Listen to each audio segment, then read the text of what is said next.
With the new 890 cubic centimeters motor and such a light, agile nature, the 2025 Ducati Streetfighter V2 S is one of the most fun, engaging and friendly motorcycles to ride on the road that has even been designed by the Bologna firm.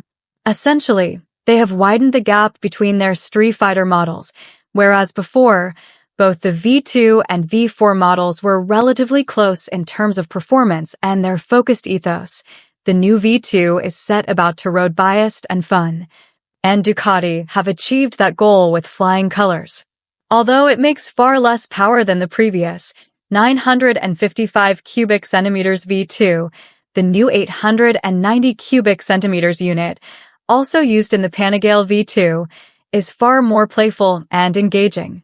From the very bottom of the rev range it fires into life and carries nearly all the through to the red line. Fun, exciting, and yet incredibly user-friendly too, with a soft clutch action and smooth response at slow speeds. At just 178 kilograms, albeit without fuel. The new V2 is devastatingly nimble and accurate to throw around, and is one of the sharpest sub-liter nakeds money can buy when it comes to conquering the corners. The Brembo M50 calipers also do a wonderful job of completing the V2's sporty ability.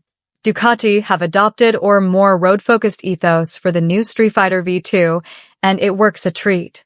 Thanks to a whole host of changes, the 2025 model is a whopping 18 kilograms lighter than the previous generation, sharing much of its architecture with the newly updated Panigale V2. Utilizing the same monocoque frame and Öhlins components as its fared brother, the Streetfighter V2 S has a slightly altered rake, trail, and steering angle, alongside some softer spring rates and slightly different damping setups to be more compliant on the road.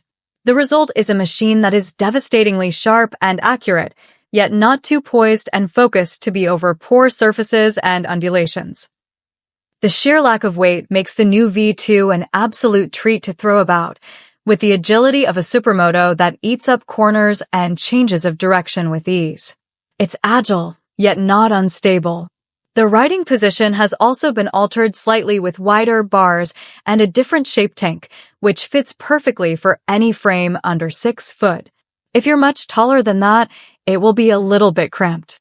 Although the Streetfighter V2 offers an incredibly engaging ride, it's not quite perfect. The seat, although shaped well, is incredibly firm, and after a full day of riding, it's brutal on your rear end. It's also worth noting that even though the engine is quiet at motorway speeds, it is a little bit vibey through the pegs. You might be disappointed that Ducati have downsized their Streetfighter V2 in terms of capacity and performance, but don't fret, as the riding experience is actually far better for it at road speeds.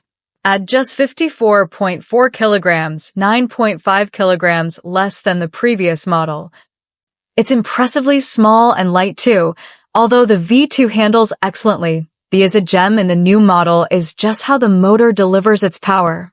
Whereas the previous generation 955 cubic centimeters engine was a bit sharp and serious, the new V2 feels like it's built for the road, thanks to a crisp throttle and a friendly but feisty shove of torque. From 3,000 RPM, it pulls like a train, as 80% of torque is available all the way from 4,000 RPM, 11,000 RPM. Yet it does so with a sense of urgency and spice that the previous V2S have always just slightly missed out on. Now, it feels like a proper spicy, sub-liter naked. Sure, it's on acceleration and firing from corner to corner where the V2 feels most at home.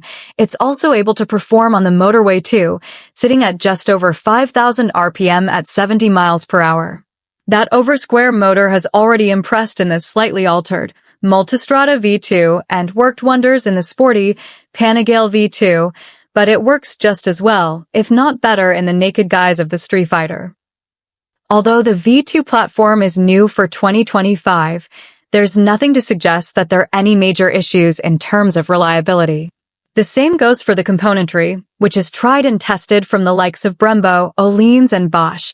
The new Streetfighter is entirely different to the previous model, But you can still get an idea of how modern Ducati ownership is by looking at the owner's reviews for the 2022 to 2024 Streetfighter V2. Although the Streetfighter V2 S is as good-looking as it is impressive, one thing that it isn't is cheap, especially when pitched against its sub-liter naked rivals. Where the V2S will set you back 15,990 pounds, Yamaha's MT-09SP is 11,810 pounds, KTM's 990 Duke is 10,999 pounds, Kawasaki's Z900 Performance is 10,199 pounds and Triumph's Street 77765 RS is 11,995 pounds. However, the base model Streetfighter V2, which comes with a standard battery, no launch control or pit limiter, Marzocchi forks and a Kaiba shock, is 13,990 pounds. The Streetfighter V2 S is stacked with technology and equipment. A 6-axis IMU powers Ducati's mighty traction control, ABS, and wheelie control systems, which are some of the best and least intrusive in the business, while the S model also comes with a pit limiter and launch control as standard.